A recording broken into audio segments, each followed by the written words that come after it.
Kita hidup di dunia ini melewati 3 dimensi.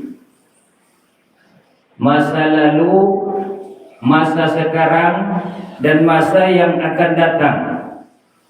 Masa lalu itu untuk kita ambil pelajarannya. Sekarang itu yang kita akan lakukan. Masa depan itu yang akan kita lalui sama-sama. Pelajaran berharga atau masa lalu yang telah dilalui oleh Nabi kita Ibrahim alaihissalam. Dulu itu akan menjadi pelajaran saat ini. Ketika Nabi Ibrahim dan Siti Sarah hijrah ke Mesir. Siti Sarah ini adalah istrinya Nabi Ibrahim. Orangnya cantik. Kalau ibarat sekarang payah dibilang. Lebih dari Amanda Manopo, lebih daripada Ayu Ting Ting. Orangnya langsing. Kalau siapapun pria yang melihat ingin untuk memilikinya. Biasanya kalau nabi-nabi itu istri-istrinya memang cantik-cantik.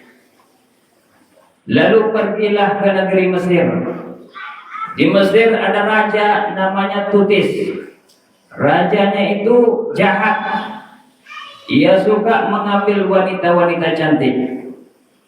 Sampai di situ dihadapkanlah Ibrahim dan Sarah di hadapan raja.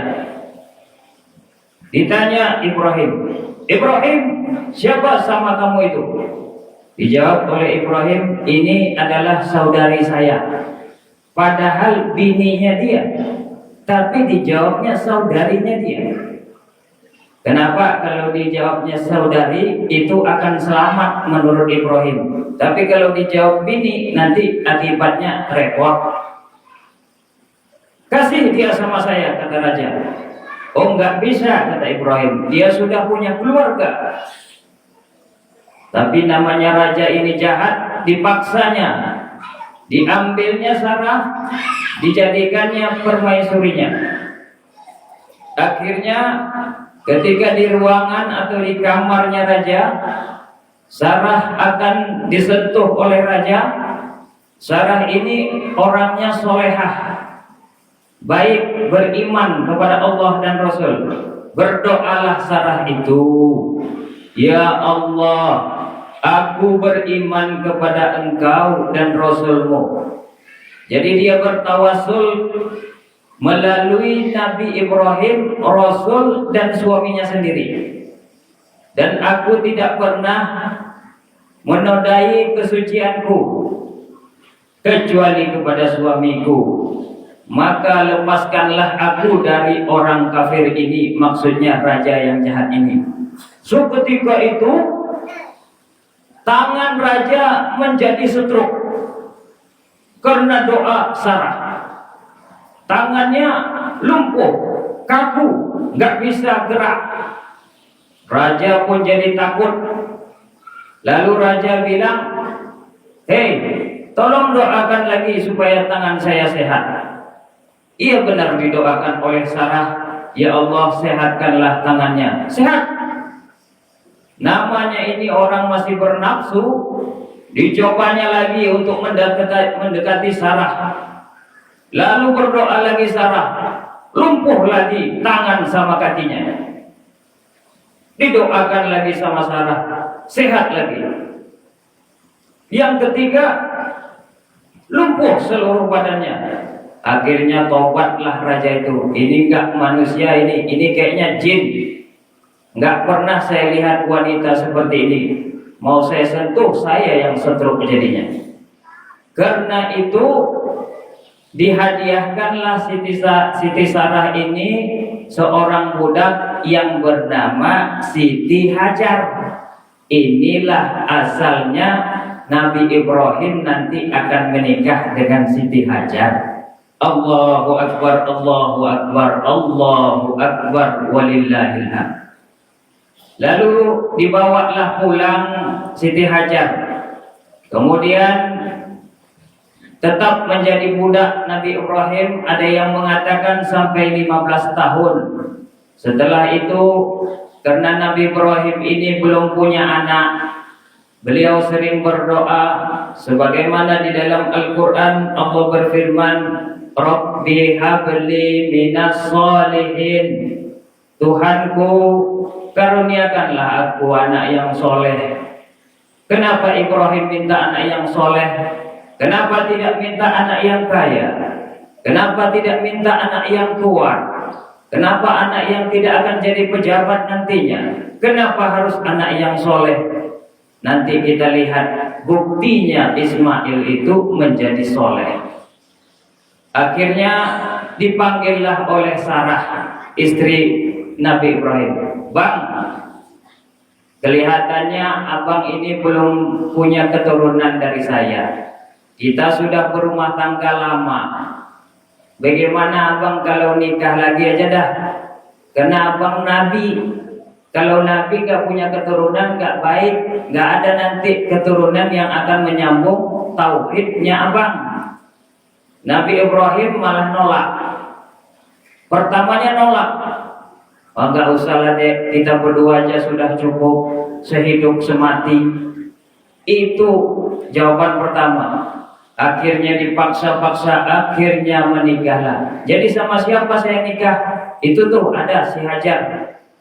Dimerdekakanlah si Hajar ini, tidak lagi levelnya budak, akhirnya dinikahkan oleh Nabi kita Ibrahim alaihissalam. Allahu Akbar, Allahu Akbar, Allahu Akbar, walillahil hamd. Nabi Ibrahim yang sudah lama punya anak, akhirnya ketika nikah dengan Siti Hajar, alhamdulillah langsung hamil. Mengandunglah Hajar. Dan alhamdulillah punya anaklah mereka. Dinamakanlah anak mereka itu karena Nabi Ibrahim senang dan bahagia, maka dia mengatakan Isma, Isma, Isma. Hei masyarakat, hei orang-orang, dengarkan, dengarkan, dengarkan. Maka dinamakan anaknya Isma, Ismail. Itulah asal kata Ismail, anaknya Ibrahim. Tidak lama setelah itu turunlah perintah Allah. Kalau Nabi level ujiannya memang berat. Kalau kita, ujian kita memang ada. Ujian dari anak kita yang susah. Ujian dari istri mungkin pasangan yang susah. Ujian dari suami yang susah. Ada mertuanya yang merepotkan. Ataupun uangnya yang gak pernah pas-pas. Ada terus kurang-kurangnya, atau tetangganya, atau apapun. Tapi kalau Nabi memang melebih-lebihi ujiannya daripada siapapun di antara manusia atau umatnya. Diujilah Ibrahim. Hei Ibrahim, antarkan anakmu yang masih bayi itu dan Siti Hajar ke lembah atau ke tempat Masjid Haram.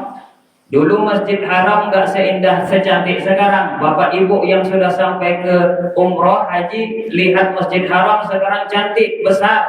Saya alhamdulillah tahun kemarin haji, saya lihat megah Masjid Haram.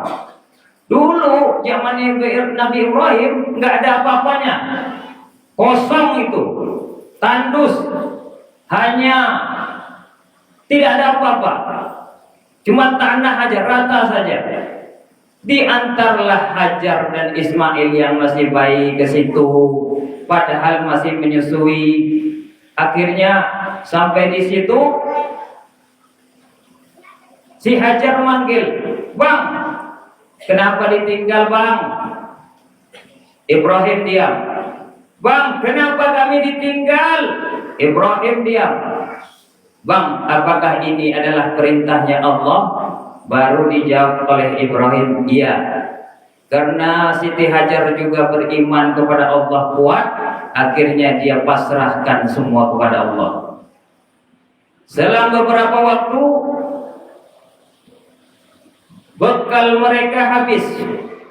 Bekal mereka pun habis. Akhirnya ibu atau Siti Hajar cari